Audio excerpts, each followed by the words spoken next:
welcome guys to More Than a CFO. This is Christian Onyman, author of national bestseller, Breaking the IRS Press. Go grab a copy. Also a CPA here in Houston, Texas, and a CFO of many businesses. Today we have Jeff Tait, one of our construction guys. So we want to just talk about him, how he's been doing, and kind of just dive into his world. So Jeff, how you been? Going good, Christian. Thanks for having me on, man. This is cool. No, appreciate it, man. Appreciate it. You know, the holidays treating you well? It's been good. Yeah, we're luckily haven't got a lot of snow yet here in Utah, but yeah, we've been getting a lot of work done. It's been nice and sunny and not too cold, so it's been a good winter for us.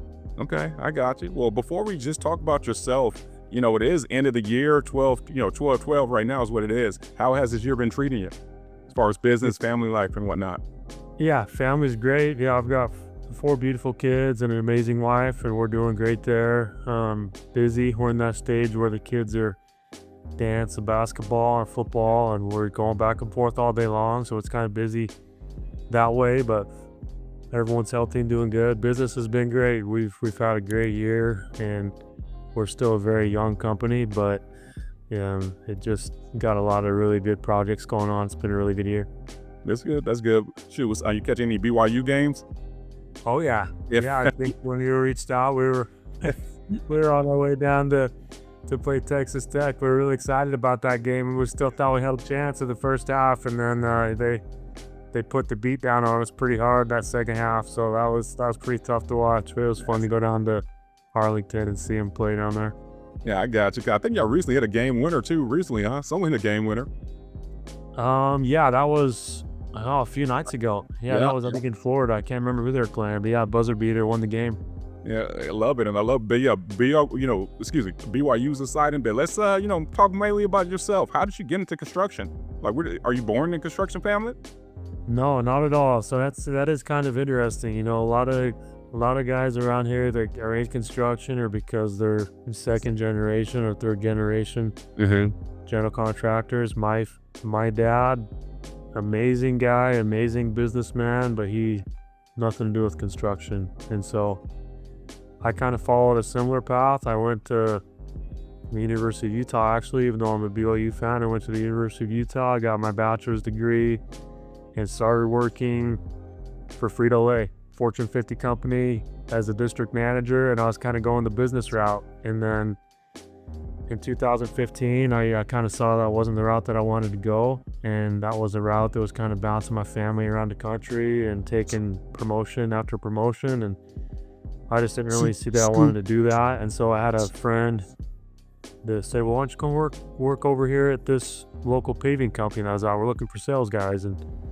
so that's when I got into construction, was in the asphalt paving business in 2015, and worked there for several years as an estimator, project manager, in kind of the civil construction and asphalt business. And I really loved it. I loved being on site mostly. I loved seeing the big equipment. I loved the business side of it, putting the numbers together and estimating projects, and creating those relationships with clients and winning work and seeing what that takes to get relationships and start getting work awarded to you. And so with that, kind of seeing that, I got to know the excavation guys, I got to know concrete guys, I got to know, survey, all the different trades that go into the civil side. And I thought, you know what, I should just at least build my own house. There we I go. gotta get the guts to do that. And that was the first step. In 2019, we found a lot, and in the paving business, we're super slow in the wintertime, so here in Utah. And so my employer would keep me on salary throughout the winter, but it was a little slower time for us. So I just told myself, if I could get the foundation and roof on by Thanksgiving, that's what I did. So 2019, I got it in, foundations in, got the permit and everything, started building the house, and pretty much built it all through the winter.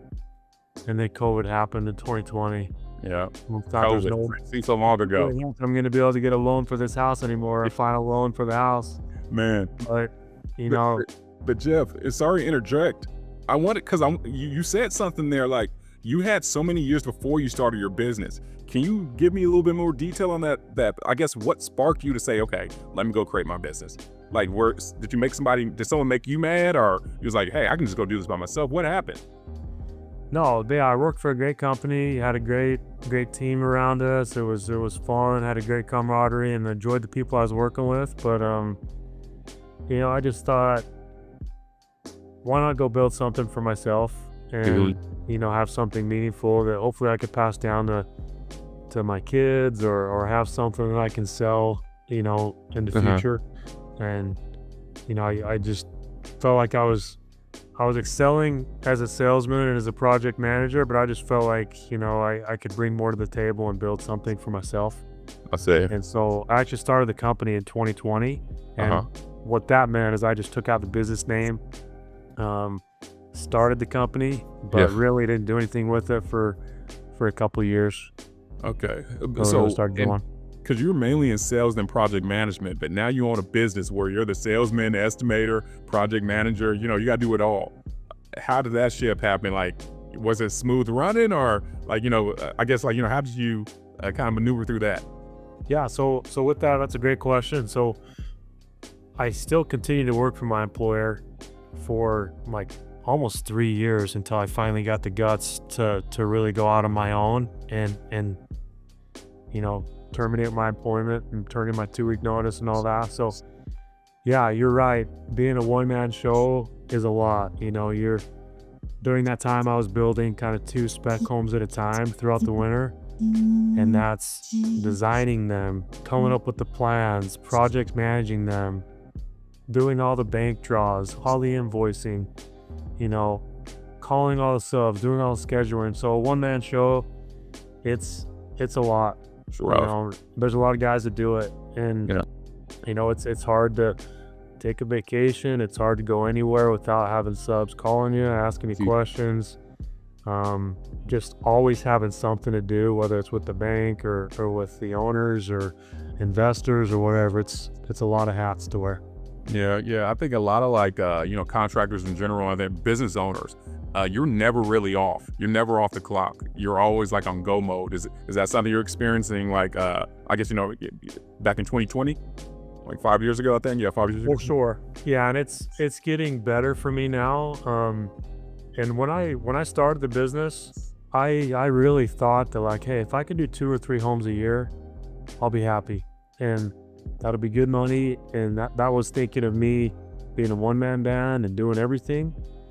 And I started having just great people come to me and want to be a part of it. And one of those first hires was a designer. And so she came on and she handled all the interior selections of the house. So like that was something I was doing. Like I was going to the countertop store and to the plumbing store and picking out plumbing fixtures. And so like for me to like get that off my plate, and not only to get it off my plate as far as selecting them, but like she's so good at lining out our subs, going to the job site. And so we brought that in-house, and we brought other team members onto the team, and it's been a huge learning curve. And it's good that you start out as a one-man band to see all the aspects that go into building a nice custom home. Because I have to oversee that now and know kind of what every job entails. But I can't take a vacation and go on the weekend and know that everything's going to be all right. There's still calls, being a small business, there's still calls and issues that I got to be a part of. But surrounding myself with amazing people has been so fun and just so awesome to see other people grow and develop. Gotcha. So like in 2020, well, you said you started, so you officially launched like around 2022, 2023? Yeah, so in 2020, I took out the business name. I think 2021, that winter, was our first 2 spec homes that I did on my own. The next year, 2022, that started that winter, we did 2 more. Yeah. And then I didn't officially quit my day job until spring of 2023. Gotcha. Wow. So how did you start building your team? Like, what was that journey like to become like, you started off around that time, and then you're here now with a successful team. What was that journey about? It's been a lot. Had a lot of great people come. We've had a couple that there were even great friends that didn't quite work out so well. So it's, you hear that saying, 2 steps forward, 1 step back. There's been a lot of going back and forth, but I think right now, we've got 12 full-time employees. And Of course, it's all about processes and systems to set up. And I can't be on every single job site every day, and so we have a project management software that's been really helpful to, not just for me, but like for our office manager that's doing our bank draws, to be able to see what's happening on every job site, to see pictures. Systems is a really big thing, and we're still learning a lot of what to do and what not to do, but that's been a huge part of not being a firefighter every day and having systems in place for everyone to follow and do their jobs. You'll be amazed how many business owners, just from me being a CPA and talking to business owners every day, you'll be amazed how many business owners don't have systems. Like, did you immediately know to go build systems right off the back, or when did it start to kind of like click? Like, oh, I need to make a system out of this. Yeah, no, it's even, we're getting better still. I mean, there's still so much to learn. I think with every house we get better. And I think our previous customers will tell you that, like, just from where we are this year compared to last year. Like, to answer your question, my first few houses, I was keeping track of everything on a spreadsheet, and every month I'd go in and I would manually add every single, like, I'd have, like, maybe 40 or 50 line items for the house, and every month I'd go through the 50 to 100 invoices that I would save in Google Drive. And then I go through and add them manually to every single line item. Okay, now we got to add $2,500 to this flooring item. And it was like, and I hired our business admin that came in, and she's from San Antonio, actually. And her dad's a custom builder. And she came in and she's like, Jeff, like, what are you doing? Like, let's clean this up. And so she brought a lot better background than what I was used to, keeping track of things manually. And so she put that into our project management system. Our customers can now log in and see real-time budgets, what they've spent year to date, or to date, and what's upcoming, what's in purchase orders, what their budget's looking like, what they got coming up. So it's been little things here and there, but I had no idea what a project management software was when I was doing it on my own. And just figuring it out, just get it done. Yeah. So you think, I don't really want to spend $7,000 to $8,000 a year on a project management software, but it's worth every penny to have a good system to use. Like, especially with my construction guys, I'm always telling them, like, hey, your job is to go win more business. Anything that's taking you away from basically getting in the chair of winning more business, it needs to be removed from you. So they're starting to come around and say, hey, let me build out systems just so I can go win us more business. So I'm so true. Yep. Yeah. And to go along with that, you asked about, if I came from construction, and I didn't, so like I said, my dad's an amazing guy. He's one I look to for advice and everything. I'm so lucky to have him, but he knows nothing about construction or running a construction business. And so when I started getting these custom homes that are, $2-3 million homes, and I've got employees now that work for me, and I'm just like, holy crap, I did not plan on being responsible for other people's income. Like, I really need to know what I'm doing. So I went out and hired a business coach. There we go. And one of the first things that he had me do is he's like, Jeff, I want you to do a time audit. And kind of going along with what you're saying. And like, I did a full audit for a week, and I keep track of by the hour, I think it was like every 15-minute increments. I was keeping track of what I was doing every day. And I go back and look, and it's like, okay, I drove to the lumber yard and picked up 2x4s for this house. And then I went and picked up tile for this house. And he was like, Jeff, you got to hire a project manager. You're doing stuff that has an hourly rate of this, but if you hired that out and had someone doing those jobs and errands for you, you can go down and lock down more work. That's where, or do marketing or do videos or whatever. That's where your high value is. You shouldn't be picking up lumber. Make perfect sense. And so that was really the good thing, to have someone telling me like, hey, you need to do this. You don't need to be doing that anymore. And that was really cool to see. It's just like what you're saying. Yeah, because at the end of the day, it's like, each project that you guys have, it's like you want to make sure you're profitable on that project. What I've seen, especially early, kind of talking to my construction guys, they were building homes, custom homes, but they were in the red. So you basically just did the work for free. So, 100%. There's a lot of that. And we still do a lot of that where we're working for free and we're getting better at keeping track of those hours and that time that we're putting on. But, yeah, you got to make sure that you know what it costs to run your business. Yep. And that's trucks and gas and salaries and, the extra hours that your project manager is spending on site by fixing stuff that the customer wants to change. Like, are you getting compensated for that? Yeah. Or are you going to be in the red when this project's over?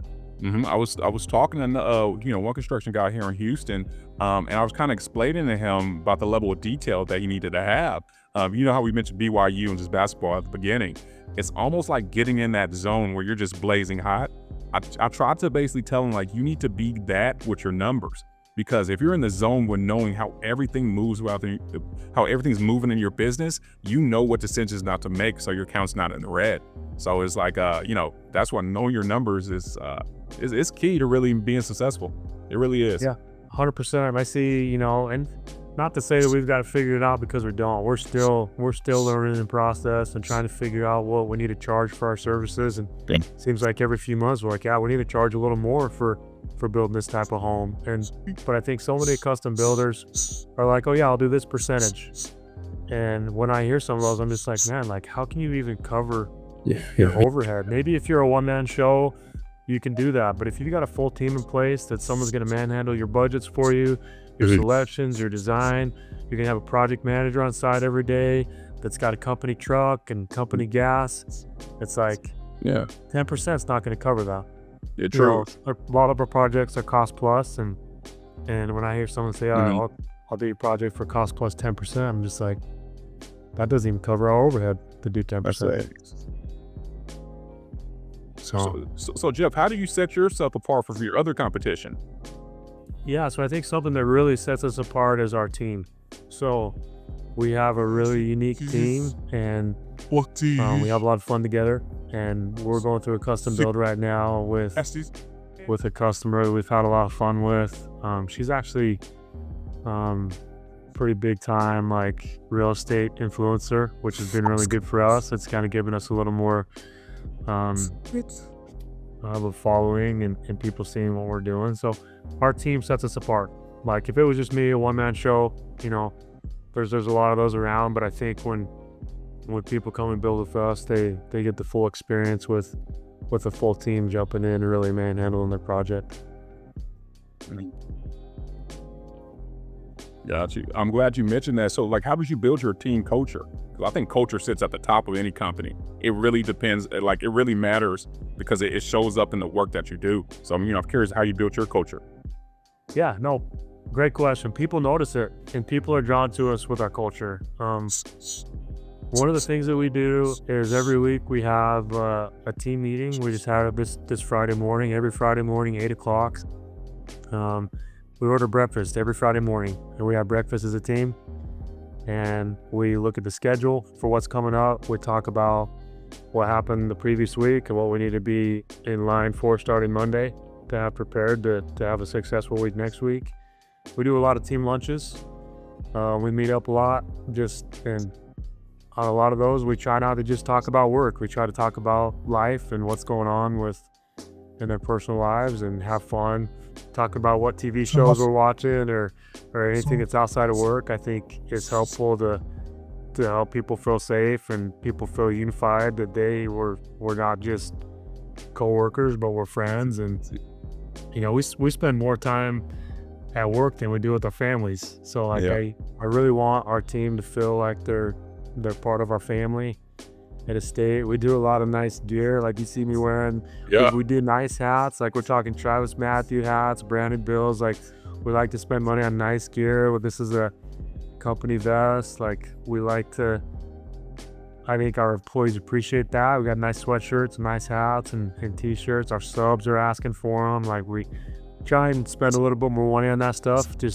I feel like if you don't, the people aren't going to wear it if it's not the top quality gear. So that's one thing I think helps with company culture is is our gear, team lunches, weekly meetings. Just we do a lot of job site walks together. Like if we're at a crucial point to build, we'll walk the site together. That's fun to get out and just interact with one another. And construction can be pretty lonely. And for me, like when I was on my own, that's one thing that I missed was the camaraderie with the team. So it's huge for culture. Being a team and walking job sites together, getting together for meals is a huge part of our culture. Yeah, I love that, man. Especially with the quality, based the quality gear, but basically, you're going to get quality service too as well. So that's great. I like that. I'm definitely going to steal that. I think customers notice it. Yeah, because I've been doing the cheap hats and whatnot, but I can't. I got to do the quality gear. I want people to wear them. If I'm going to give them out, I want them to wear them and not throw them out. Yeah, sure. I'm definitely stealing that from you. I appreciate that. So, for sure. So the next chapter, what does the next chapter look like? Are you going to expand from Utah? Are you moving somewhere else, kind of grow the company? We are expanding. So we self-perform excavation work. And so currently we've been running under Jeff Tait Construction for all of our excavation works. We have a few pieces of equipment. We have a handful of guys that just work on our excavation team. But we're separating out the companies mainly for liability reasons to have a separate, tax ID number and business name for excavation. The custom home business is pretty hard to expand like out of state and stuff. You got to be pretty big time. Maybe that's in the future, but not in the foreseeable future now. But we really want to expand the excavation business and start going after work from other contractors and, growing that business. I think on the custom home side, we're pretty stabilized to where we've grown so fast over the last couple of years. We've got some project managers that we kind of know about what we can do there to maintain our quality. And I don't want to grow that much more to have those start dipping and falling off. So we're pretty set on staying here in the Wasatch front, kind of Salt Lake County, Utah County, and maybe Park City area for our custom home business. But that's the real thing we're doing is growing our excavation side. Okay, I got you. And then if you would have something to tell the Jeff back in 2020, something now to kind of prep from the Jeff now, I guess, what would you say to him? Oh man, going back to 2020, I would probably say get comfortable with being in debt. That's not your enemy. Like as long as it's good debt, to grow the business. Don't stress over it. Don't lose sleep over it. And just a quicker jump I could have got on systems. Yep. Like a software management program. You think about it, it is more expense, but you got to get that mindset of how much time am I wasting by not having a system, or like, can I really keep track of all of these items in my head or on a piece of paper or in an Excel spreadsheet, or should I have, pay for and going back, I'd say, hey, Jeff, 2020, pay for the system and start getting your processes dialed down now. And I love how you said that, because someone, just from talking to so many business owners, those who invest in systems or at least know about it, they're usually the ones who are successful, from what I see. It's the only way to scale. I mean, and it's the only way to have new employees that come on board, have something to go off of. They need to have a system and something to go off of instead of just winging it or trying to teach them, hey, here's what I do every day. Good luck. Yeah. Especially if you're hiring a team, you gotta have one thing I've done lately is a handbook that goes through everything. Like, hey, here's what you do with your receipts. Here's what you do with your invoices that you see. Here's what you do every time you're on a job site and you're leaving for the day. Like, it's all documented. They know what to do, and they gotta know what to do if you're gonna expect them to do it. Yeah. True. Instead of doing it their own way too as well. Everyone's following Jeff's system that he created. Because if you don't have a system in place, everyone start doing it their way. It's not Jeff's way on how to run the business. So I do have another question too, as well, because we have this AI stuff going around.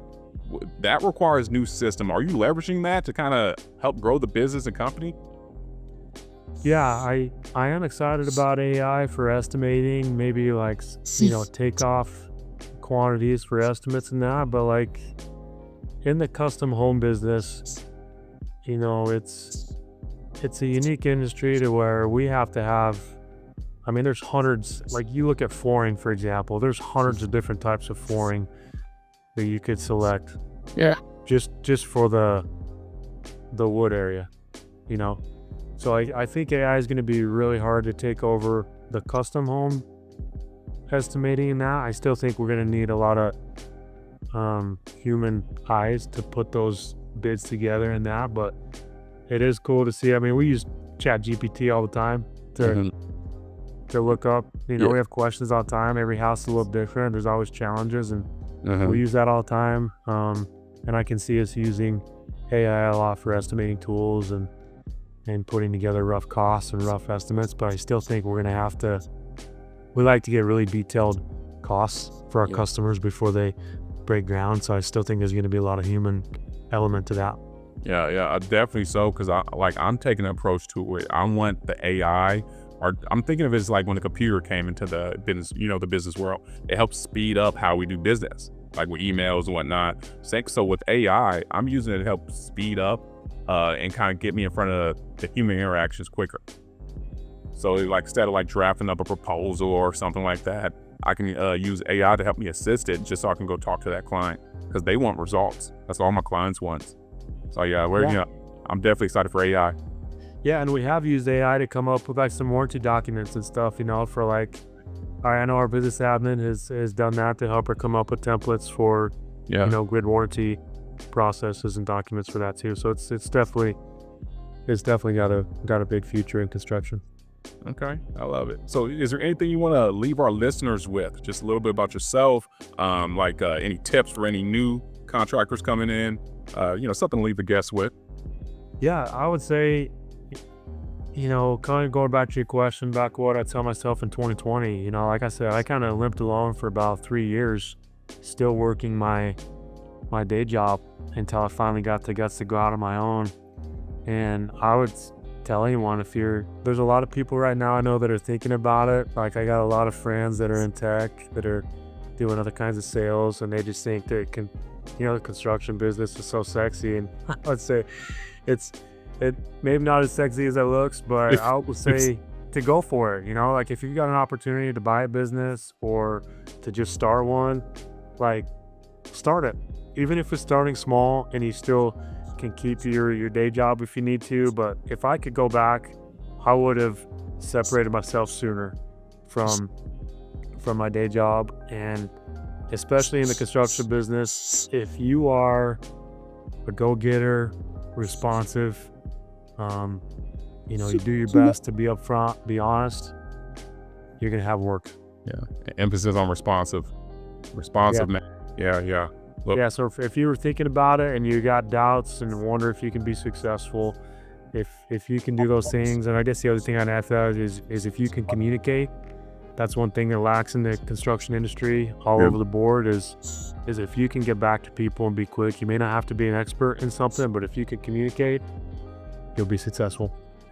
Good job. Well, guys, that's Jeff for you. Jeff, I appreciate you for joining this podcast. It was a great conversation with you. Thanks, Pierce. Thanks for having me on, man. We'll have to keep in touch, and I'm sure you can teach me a lot with financial systems and financial tracking too. All right, Jeff. Appreciate you, man. Great conversation. Hey, you too. Thanks, Christian. Thanks. I'll see you. Bye.